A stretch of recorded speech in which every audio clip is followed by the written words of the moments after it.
Good morning and welcome to Rising. We've got a great show for you today. It is, I've been confused what day it is all week, but I believe it's Tuesday. It is Tuesday now, Robby. How about that? Here we are on We're on the ball here, for sure. You know what happened? It's because I missed a day of working out last week, and so my schedule, I do the same 4 workouts, but we're one day off. Yeah. So I'm doing, Monday's workout on Tuesday. That's the mystery solved, ladies and gentlemen, right there. Once you have a fixed schedule and you shift something in it by one day, it completely throws you off. I'm a creature of habit, and I hate deviating from my schedule. Well, there we go. At least I'm glad, because once it gets into Tuesday, I'm in the rhythm of doing Rising. It's when I go from Sunday to Monday that I'm struggling to get up. That's the difficulty. Well, we're glad to have you for the week. Really having fun here. Glad to be here. Coming up on Rising, Paramount has launched a hostile takeover bid for Warner Brothers Discovery. And apparently President Trump's son-in-law, Jared Kushner, is part of it. Plus, Congresswoman Jasmine Crockett announced she's running for Senate, and I am delighted. Delighted, Niall. Delighted. Good for you. And President Trump called an ABC reporter obnoxious yesterday.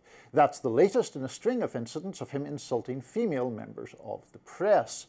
But first, Robby, let's get started. What is on your radar?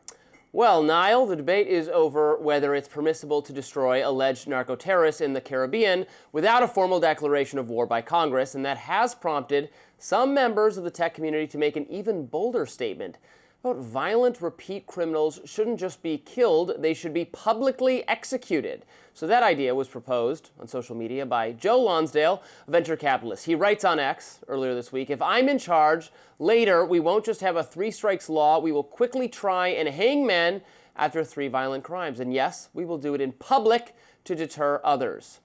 Our society needs balance. It's time to bring back masculine leadership to protect our most vulnerable."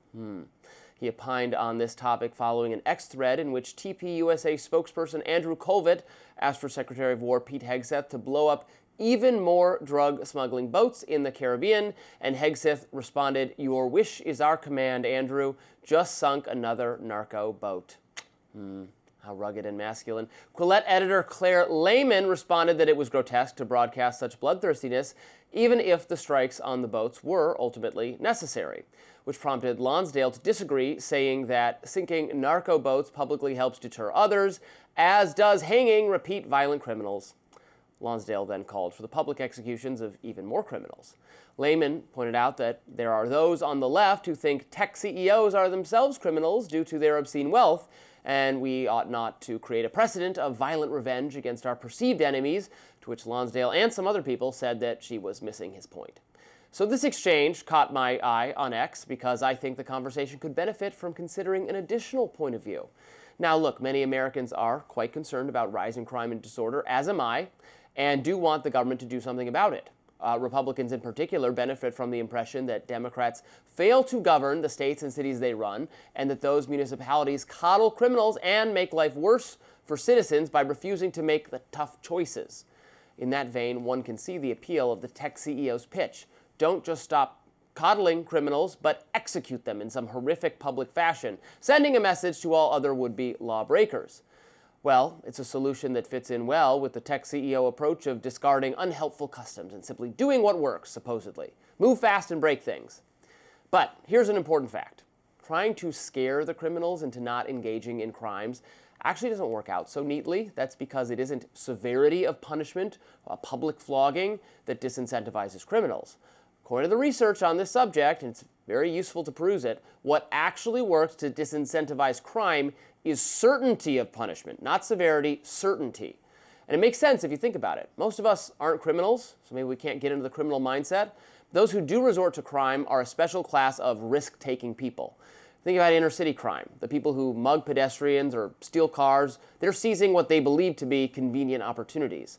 If you started publicly executing people for those crimes, you wouldn't actually stop people from committing them. Many carjackers would still take that risk, thinking, well, they're the guy who's too clever to get caught. That's how the human brain works. That's how gambling works. But if you bring the carjacking conviction rate to 100%, then research shows you actually would reduce the likelihood of someone engaging in this crime. The opportunity seems like it's no longer there to them. We can apply that lesson as well to the alleged drug boats in the Caribbean. We don't need to blow them all up and murder everybody on board. We need to interdict the drugs. That is the law enforcement role. But if we're simply killing them all, then what we're really talking about is warfare rather than law enforcement, and for that, we do in fact need congressional oversight.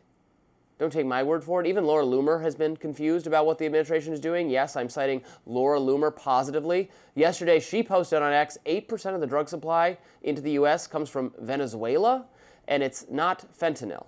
The fentanyl is actually coming from Mexico. Good point.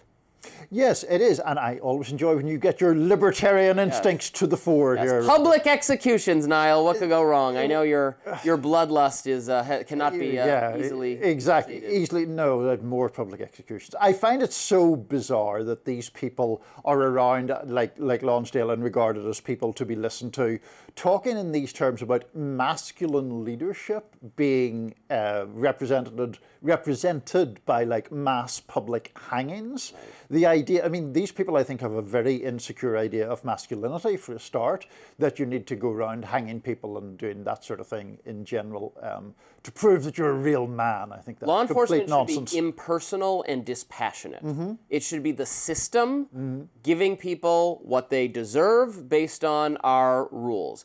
And again, there is a role to have more enforcement. And the social psychology research here, the public research, is very valuable, and it shows this over and over and over again. Mm-hmm. When the conviction rate is very high and the punishment, it should be swift as well. The system being mogged and you waiting years and years and years before your case actually gets handled, that's not so good.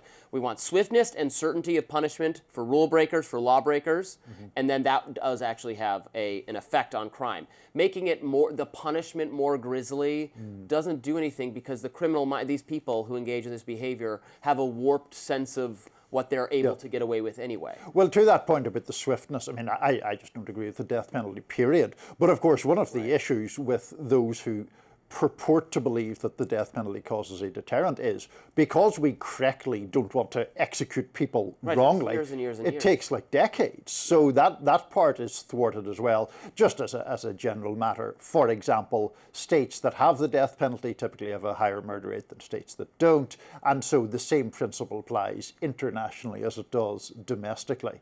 And I just find Lonsdale, he's like co-founder of Palantir, friend of Elon Musk's. He was involved in that Barry Weiss University, and now coming out with this stuff about public hangings when I'm in charge. He's like some sort of AI-generated right-wing tech. What about public hangings when you're not in charge? Right. Well, exactly. And someone what you'll get someday. And someone did. Well, I think it was Claire Lehman. Made that point to him. He then derides as a leftist. She's not a leftist at all. She's like a classical liberal libertarian type, due process obsessed person like myself. Yeah, and actually, not to get into the media too much, or the media element of it too much, but she's someone who has gone up in my esteem over the years. I thought that she was just a sort of reflexive right-winger. When she was bashing woke, and then she was consistent about it. Exactly. Now she's coming to a more normal. This is another example of what I've said, or someone else said this, and I've just recycled this, or stolen this thought. I can't remember who said it first. Social media just being your intrusive thoughts. Like, we've all been very, well, maybe not you. You're such a calm man, Niall. No. I've been in an angry fight with you. Sure. Kill Niall. I could tear him apart limb from limb. That's like in my head, right? Yep. You don't need to share your intrusive. More filters. Yes. More filters are good. Just leave it internally. You don't have to put everything you've ever thought on social media and then wonder why you don't look so good. Exactly. Self-restraint. Next up, President Trump's son-in-law, Jared Kushner, is apparently involved in Paramount's hostile takeover bid for Warner Brothers Discovery. We will talk about that next. We'll be right back. President Trump went off on Congresswoman Marjorie Taylor Greene, calling her a rotten apple after her sit-down with CBS's 60 Minutes. Trump wrote on Truth Social in part, quote, "The only reason Marjorie Trader Brown, Greene turns brown under stress, went bad, is that she was jilted by the President of the United States. Certainly not the first time she's been jilted. Low. Too much work, not enough time, and her ideas are now really bad. She sort of reminds me of a rotten apple. Marjorie is not America First or MAGA, because nobody could have changed her views so fast, and her new views are those of a very dumb person." Trump also demanded a total apology from 60 Minutes and host Leslie Stahl, extending his criticism to the network and its new owners. He wrote, quote, "My real problem with the show, however, wasn't the low IQ traitor, it was that the new ownership of 60 Minutes, Paramount, would allow a show like this to air. They are no better than the old ownership. Since they bought it, 60 Minutes has actually gotten worse." Speaking of Paramount, let's talk about the streaming giant's aggressive bid for Warner Brothers Discovery. Days after Warner Brothers Discovery agreed to sell its streaming and studio business to Netflix, Paramount Global went straight to Warner Brothers shareholders and offered an all-cash deal valued at $30 per share. Netflix, on the other hand, offered $27.75 per share. Additionally, Axios reported that Affinity Partners, that's the private equity firm led by President Trump's son-in-law, Jared Kushner, is part of Paramount's takeover bid for Warner Brothers Discovery. Sovereign wealth funds from Qatar, Saudi Arabia and Abu Dhabi are also participating, but neither them nor Kushner's firm were mentioned in Paramount's press release on Monday. Trump told reporters over the weekend regarding the sale of Warner Brothers Discovery Netflix, quote, "I'll be involved in that decision." Reactions poured in online for what looks like the biggest media deal of the decade. Outkick founder Clay Travis wrote on X, "If you're a Trump voter, you want Paramount to buy Warner Brothers. Paramount would restore some form of sanity to CNN as part of their purchase. Netflix would lead to further far left-wing media consolidation." But Senator Chris Van Hollen, a Democrat, also chimed in. He wrote on X, "The Warner Brothers merger was already suspect, but now Trump's family is getting in on the act. Jared Kushner, Trump's son-in-law, is now part of Paramount's bid for Warner Brothers Discovery, and they cite him as the reason why their bid is more likely to get approved. This cannot stand." A lot to get into here. Let's start with MTG and then talk about the broader landscape of this deal. I watched part of the interview. I didn't think it was, again, It's fine. She said the same thing she's been saying. She has not changed her views. She disagrees with Trump on Epstein files and some of the foreign policy, made that clear. I do think she's personalized it. He's also personalizing it. They're doing this in a very personal way for both of them, and she's very hurt. Maybe he's hurt, I don't know, and that's sad for them, but there's nothing surprising here. No, not really. And I also think that perhaps the thing that may have got under Trump's skin more than any other is this picture she draws of Republicans basically mocking him behind his back, or certainly being distrustful of him behind his back. He doesn't like being told he's being mocked behind his back. Right, yeah. And that was the suggestion there. But you're right, she has said similar things to this before. And to segue into our other element of this topic, the idea that he's sort of taking umbrage about Paramount putting such an interview on. She's a member of Congress, she's influential, at least on social media, and she has an interesting viewpoint. It's absolutely and it would be journalistically valid. It would be healthy for the administration. Look, Trump's approval numbers are way down. They're heading, it's still a long way off, but they're going to get, right now it would look like they get killed in the midterms. So the ship needs to be righted, so it's not time to start people offering criticisms of the direction the administration is taking. You should listen to those criticisms, not ignore that. How dare they even air criticisms of us?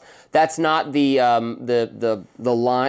starting point of a party that is setting itself up for success. You're right. If it was 55% approval and the economy was doing really well and there was this malcontent with some obsessive issue, then you could safely ignore her. That's not the situation the Republicans find themselves in today, is what I would say. Absolutely. Now, on the bigger deal, I'm also curious if this is going to, or not going to be, one of the areas where our different ideologies meet in the middle, because there seems to be a lot of obvious political interference, basically, in this deal. Trump saying he's going to get involved in the decision.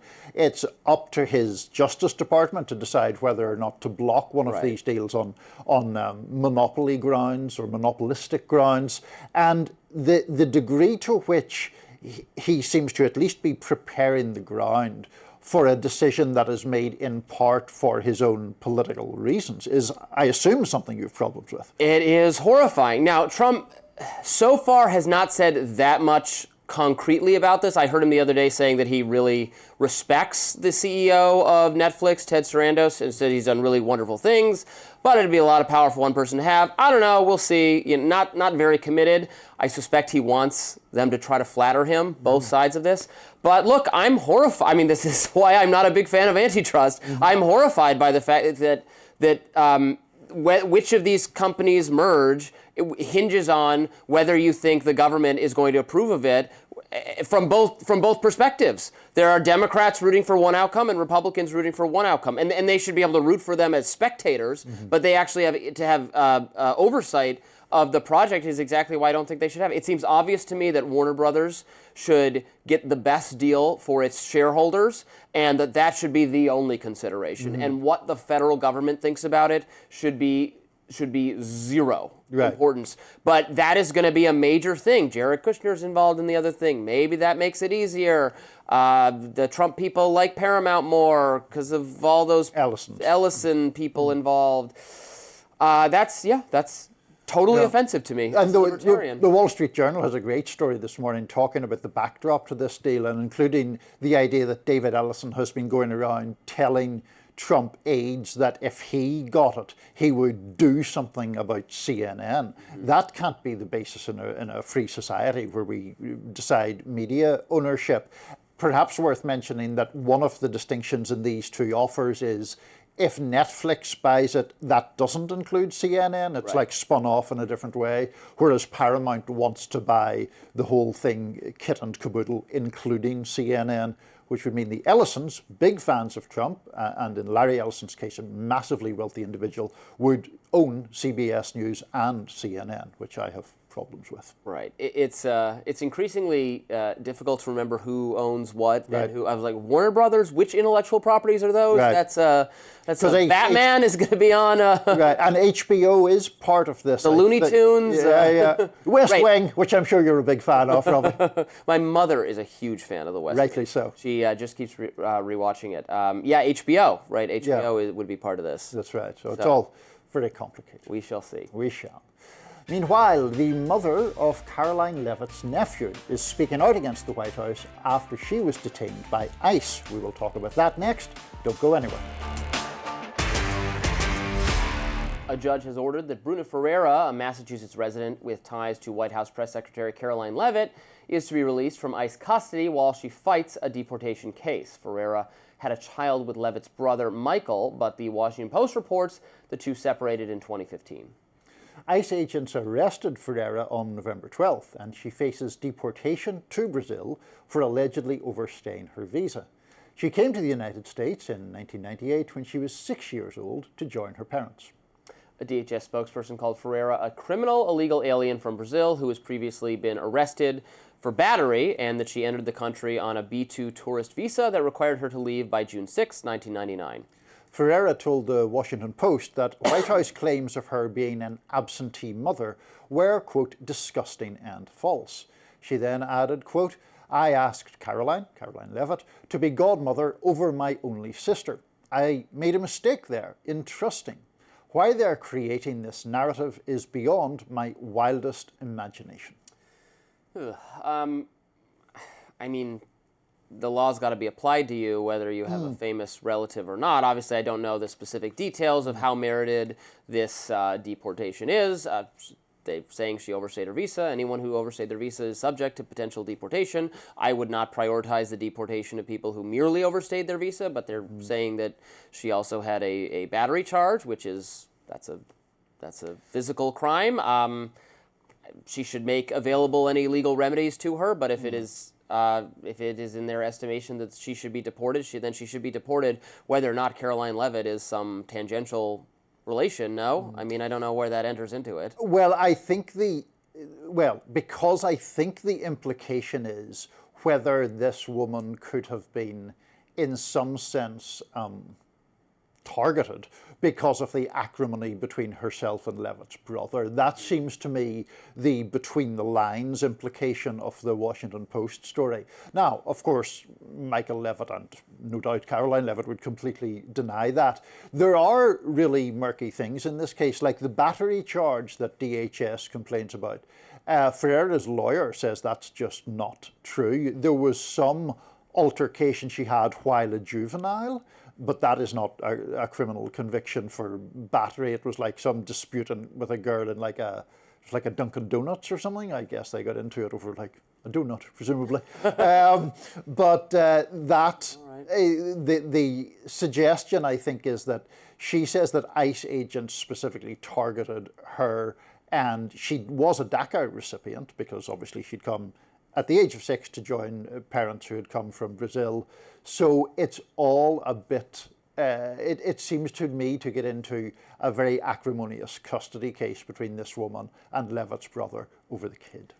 Yeah, I mean, I know, again, I'm more pro-immigration and more immigration-friendly than a lot of people on the right, but I think many standard conservatives for whom deportation is a top agenda, and there'll be some prioritizing, but they'll say, well, she is a criminal illegal alien, so, I mean, as you know, I'm not as far to the left on immigration as a lot of people are, but for the sake of argument, indulge me in assuming that the battery charge isn't really the case, that it is some juvenile altercation.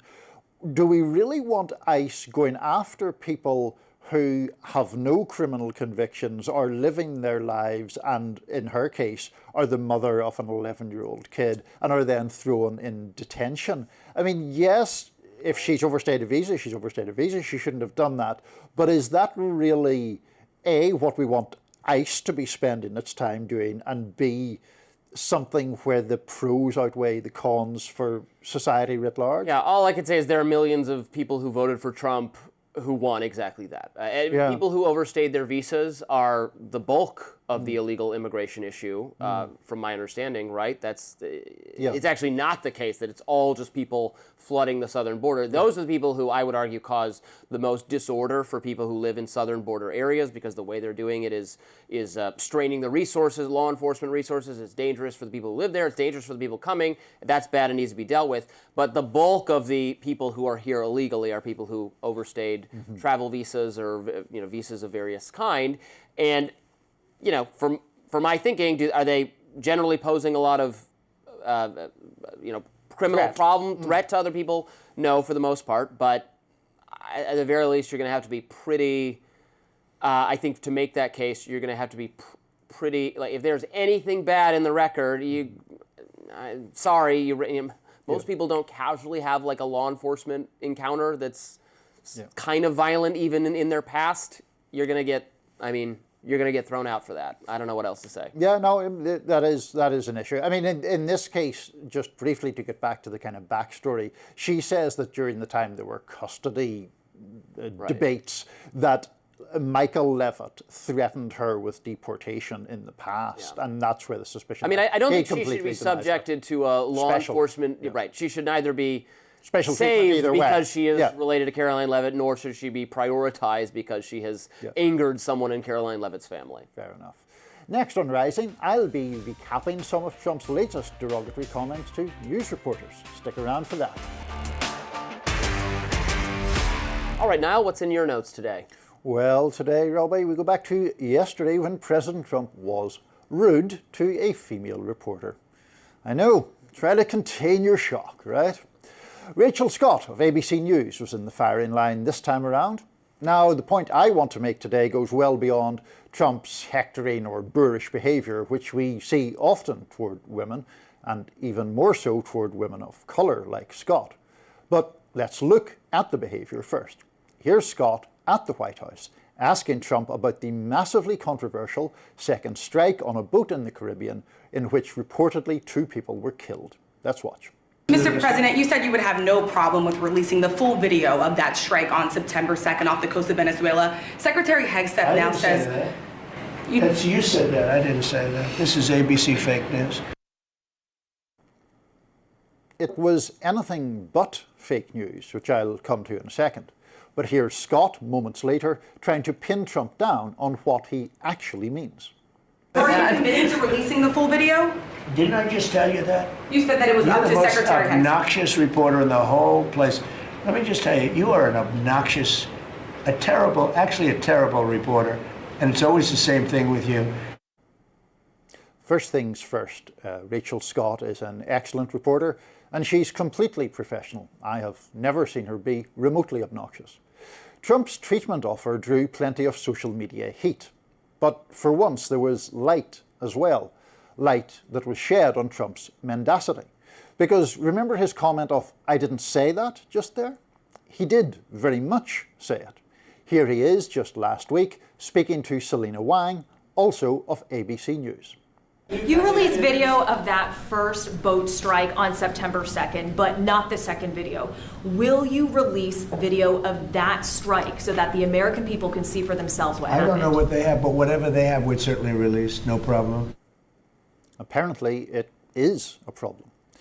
See, it's easy to get caught up in Trump's theatrical rudeness, but it's also important to keep an eye on when and why he behaves that way.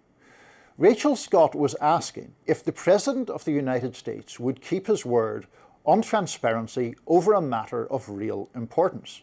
And the answer seems to be no.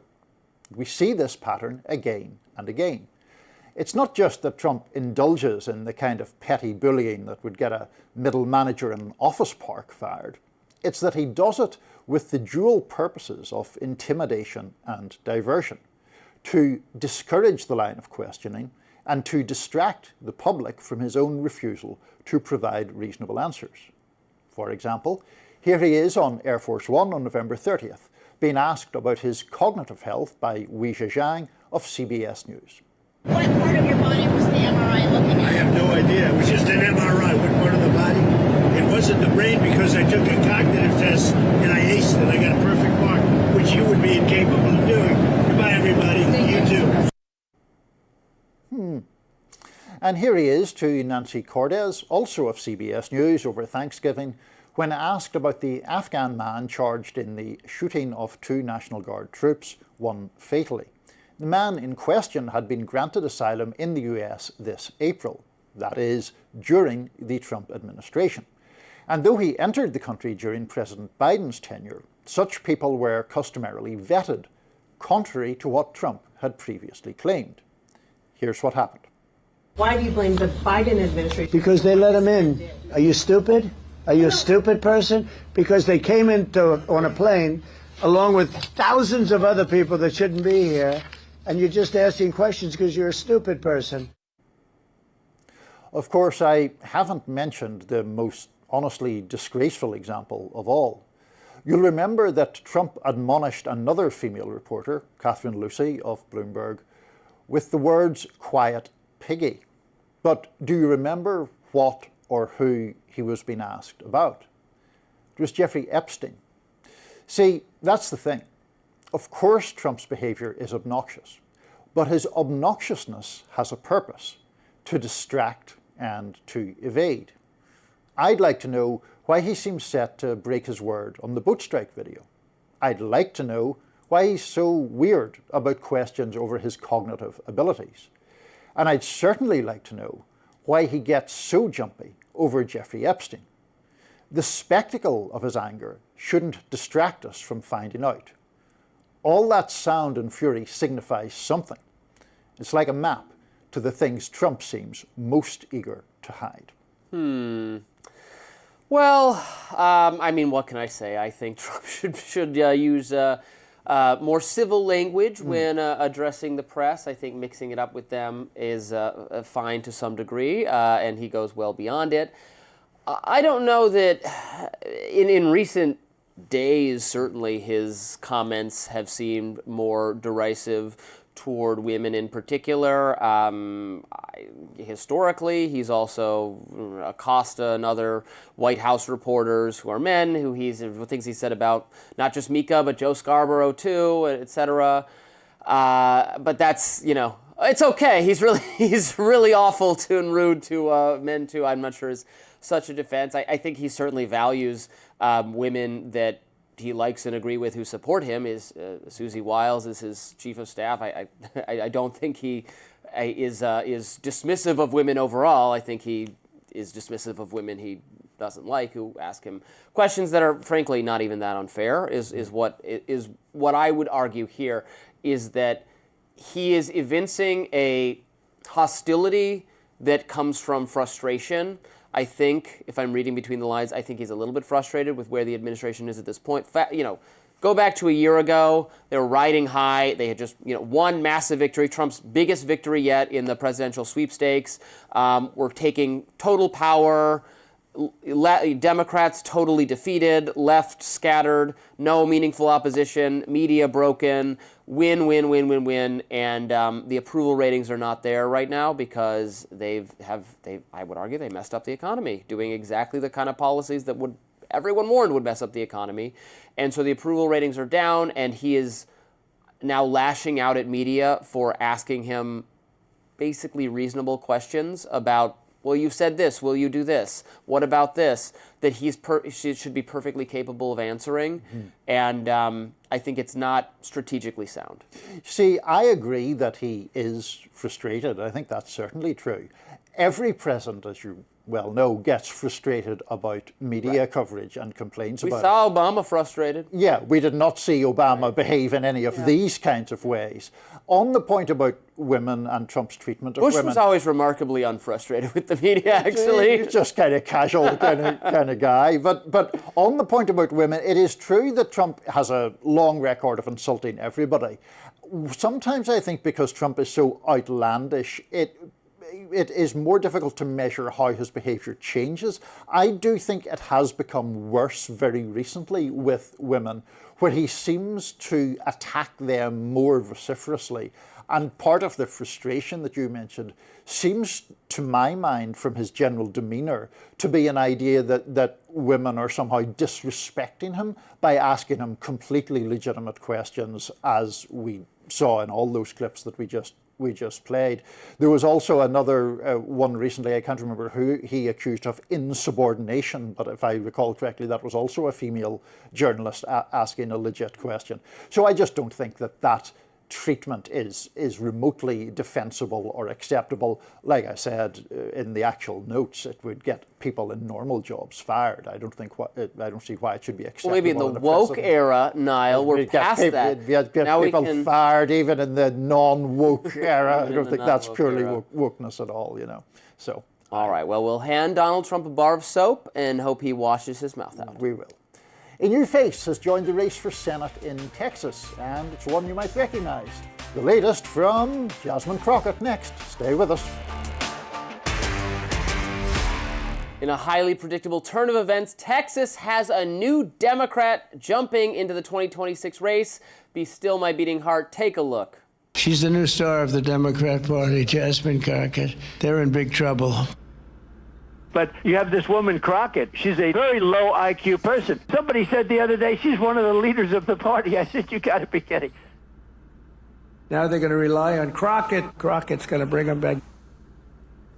Yes, that's right. Democratic firebrand Jasmine Crockett launching her campaign for the Senate yesterday. The Congresswoman was long rumoured to be considering a bid, but the official announcement came on Monday. Take a listen to what she had to say at her launch event.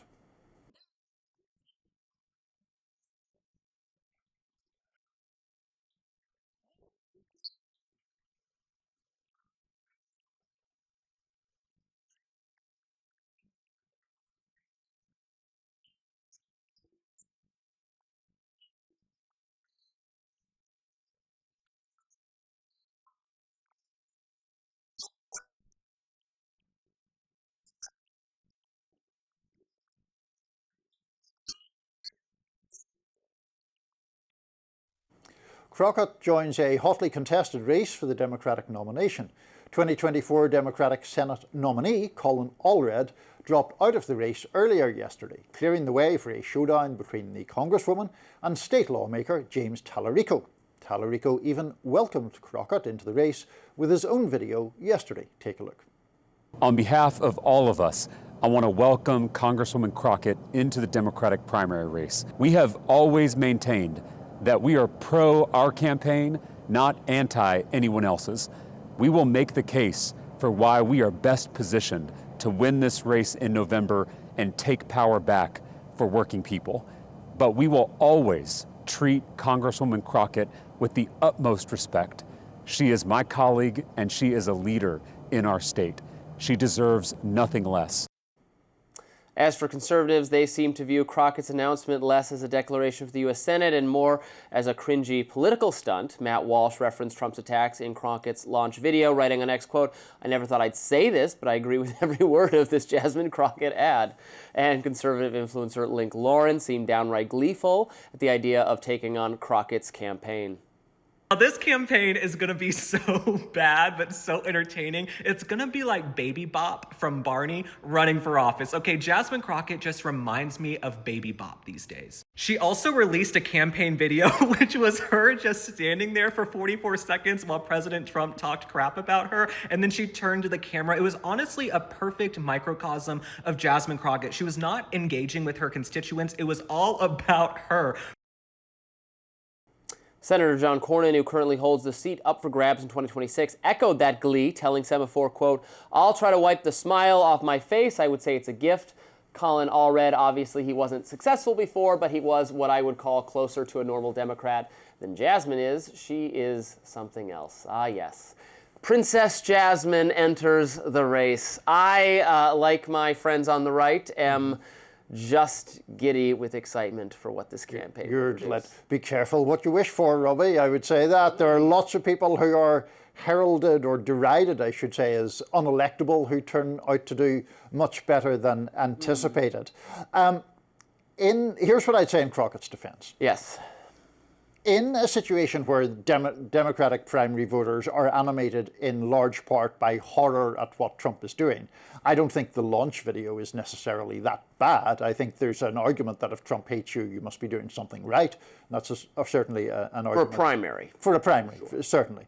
Now, in relation to Crockett and her general political persona, I think that some of the criticisms of her, I would actually say, are more classist than racist, actually, because she has this propensity to talk in vernacular terms, and people mock her when, to my mind, she's sometimes making perfectly good points there. There's a clip, I think from last year, when she's referring to Project 2020, whatever that was, 2024, 2025? 2025. Yeah, and she talks about, she uses words like homeboy and y'all and all that, while she's attacking people from the Heritage Foundation for sort of halfway acknowledging Trump's backing of the scheme without saying so directly.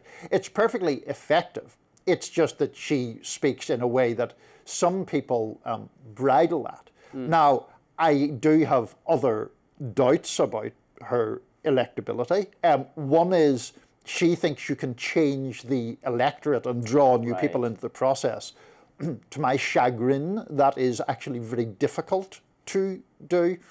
And I'll shut up after this, but the final point I have about Crockett that makes me skeptical of her is, if you're trying to present yourself in sort of idealistic terms, or at least draw in the passions of your party, you have to represent that properly. And sometimes she can be just kind of too clever by half in a disingenuous way.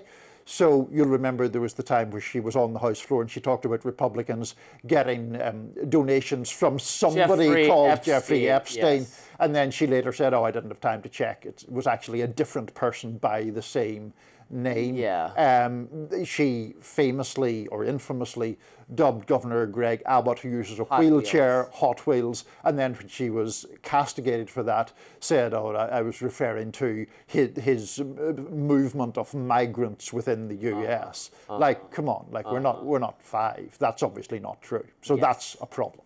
That's the kind of stuff that I enjoy seeing from her, and I'm really hoping for more of it. Her theory of this race is, as you said, that there's this, that we just got to turn out more people. I'm going to win because I'm going to inspire all these angry, progressive, Democratic people who aren't voting in Texas, and they're going to come out and elect me. So I should lean into everything that so infuriates the right, and frankly, I think what she suggested in some of her, to lean into identity as a thing that's going to turn out women and black people and all that. And that is a very bad strategy. I think it's been disproven multiple times, to your point. If you're going to winning in Texas is already a little bit of a Democratic pipe dream, I think. They've been way too overconfident on that in the past. I doubt, in terms of the statewide, the race against for the actual seat. I don't think that kind of a campaign that leans into identity and just anger at Trump and is trying to turn out some massive leftist hiding in Texas, I think that's very, very fraught. Now, for the primary against Tallarico, I mean, I don't know. You're right. Stranger things have happened in a primary. It could be the more uncompromising progressive or anti-Trump person wins in the subset of voters who turn out for the primary. James Tallarico is a candidate who seems to be doing a lot correct for himself so far. So I think he's a formidable opponent. Additionally, I don't think this is just some very bland centrist Democrat who might get steamrolled in a primary. I think he is still the more likely person to prevail, although it's hard to tell. Yeah, he seems quite a deft politician in a number of ways. Briefly on the electorate point, his video to her was quite nice. It was, yeah, and quite honourable. And he also doesn't want to be seen, I think, beating up on a black woman in a Democratic primary for obvious reasons. Leave that to the Republicans. Well, yeah, I mean, I'm sure they'll be eager to do it. Briefly on the point about changing the electorate, before we spoke about this, I looked up one of my favourite statistics for illustrating how difficult that is to do. When Obama ran in 2008, and that was on the Democratic side the most exciting campaign of my lifetime probably, the share of black voters turning out rose by 2 points from 4 years before, and young voters under 30s rose by 1 point. Now, he won bigger shares, but that shows how difficult it is to fundamentally change the electorate. Yeah. Now, the Republican side of this will be interesting, too, because John Cornyn's the incumbent. Ken Paxton. And he's facing Ken Paxton, who is a very flawed Republican, has some legal issues, and is disliked by other, but again, this is a classic, disliked by establishment Republican figures, but has a more bombastic, MAGA, the establishment is getting in my way sort of thing. So if he were to prevail in that race, beat John Cornyn, the incumbent in the primary, and then faces someone, faces Jasmine Crockett, I think he'd be a shoo-in. Faces James Tallarico, I don't know, maybe it would be an interesting race. Just finally, on the asymmetry of some coverage sometimes, if Jasmine Crockett had the legal clouds over her that Ken Paxton had, she'd be literally a no-hoper. I think he gets away with it because he's a middle-aged white man on the Republican side. How about that? California Governor Gavin Newsom is confusing many online with a bizarre AI photo after he received criticism for how he was sitting during an interview. Really? We'll dive into that story next. California Governor Gavin Newsom was taunted by the internet over the weekend because of the way that he sat during an interview at the New York Times DealBook Summit. Well, you can see here, okay, I see it. Newsom's talking, I haven't seen this yet, Andrew Ross Sorkin, and sitting in a really cross-legged pose. The interview went on for about 45 minutes, and the governor was sitting this way for most of the time. Those images started gaining traction online, but perhaps what was even more notable was the response to it from Newsom's social media team. The governor's press account posted this AI-generated image, which Robby is appreciating fully. So this is why fully. I'm seeing this with everyone. Okay. Showing Newsom with his legs crossed all the way up at his head. It was posted with the caption, "Democracy requires flexibility." Okay, well, that post got a largely negative response on X, with many people seeming confused or put off by it. It even led to a miniature spat with Texas Senator Ted Cruz when he said apparently being elected in California has different responsibilities than in Texas. Newsom's team responded saying, yeah, it requires working, along with the now infamous photo of Cruz looking so sad at the airport when heading to Cancun while Texas dealt with the winter storm in 2021. Meanwhile, polls continue to show Newsom in a much more positive light as he ponders a run for the White House in 2028. The fall 2025 Yale Youth poll found Newsom to be the favourite for the Democratic nomination, with 25% of those polled supporting him. Former Vice President Kamala Harris came in second at 18%, not a massive showing for a previous nominee. Congresswoman Alexandria Ocasio-Cortez and former Transportation Secretary Pete Buttigieg rounded out the top four. Well, we all feel self-conscious about how we sit. People who, regular viewers probably have noticed that I switch throughout the show from this pose, which I usually, this is my default pose, because if I sit like this, I find that I lean forward too much. So when I do my radar, I sit like this, but then when I'm just talking to you, I get more and more like this for some reason. I have terrible posture. Sitting like this stops me from leaning forward, but your leg does get, like my leg starts to go numb, so then I switch back. So it is impressive that Gavin Newsom was able, and what he did with the underleg is really that's the key, crazy thing. I think. And that it went on for so long. I don't know if we can put the photo up again, but he was Andrew Ross Sorkin was sitting in the normal way, and Newsom... That's very pretzelized. Now, as I'm watching this, I've just crossed my own legs, but at the ankles, and I'm not twisting myself ankle crossing, that's fine. Into that kind of shot. I know some people who are like 7 years old think it's like unmanly to cross your legs, I guess, or only women cross their, I don't know. Yeah, that's a Trump thing. Trump sits like this. Right. Trump always sits like this. Yeah, which I think is also about forming this kind of triangle kind of shape, where it's supposed to be like all dominant or whatever. I did think, to be fair to Newsom, I found the memes were funny. The memes were funny, and the dig at Ted Cruz was also amusing. And Cruz isn't my favourite person, but I actually found his tweet. That's fair enough, to argue that that's not how we do things in Texas, and I'm sure it is not. We make choices about, how much of your sock is going to be shown on camera. Yes. This whole stagecraft of it is of one's presentation. Well, matters a lot. Not to mention my controversial sneakers. Our director keeps saying that we're going to develop a sneaker cam for when I'm on. Ooh, nice. We haven't quite got to that point, and I don't see the shot moving there, so we obviously aren't. I'm actually, people have probably been wondering, I'm wearing my older glasses, my glasses from Rising on like 2 years ago, because I have misplaced my newer glasses. So I know where they are. I will have them back. Well, soon enough. Well, as long as you don't cross your legs too much once you get your new glasses. Unelectable in Texas, I guess. Exactly.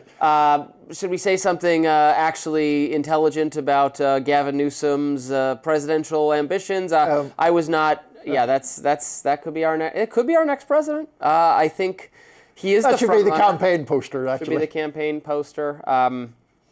I think he is the front runner, basically. Right. It's very early, but I think so. That poll we showed was about where I don't think Buttigieg has much of a choice, but I think those are the top three in roughly that order. Yeah, I think so. Except I would probably put AOC above Harris, to be honest. You think so? Yeah, I mean, I think so for various reasons, including the fact that just like Harris has so much name recognition, and she's still like second and like 2 points or something ahead of AOC. I think AOC has a bigger command of the Democratic base, the Democratic grassroots, and causes more excitement. I don't think that there are honestly a lot of Democrats who are thrilling to the Kamala 2028 banner. I'm just here for the excitement and the memes. That does it for us on Rising Live today. Thanks so much for tuning in, and look out for more exclusive YouTube content coming your way who knows what I'm saying, your way later today. But be sure to like, share, and subscribe to the Hills YouTube channel so you never miss any content. And for those of you who like to listen while on the go, we're available anywhere you can listen to podcasts. See you later.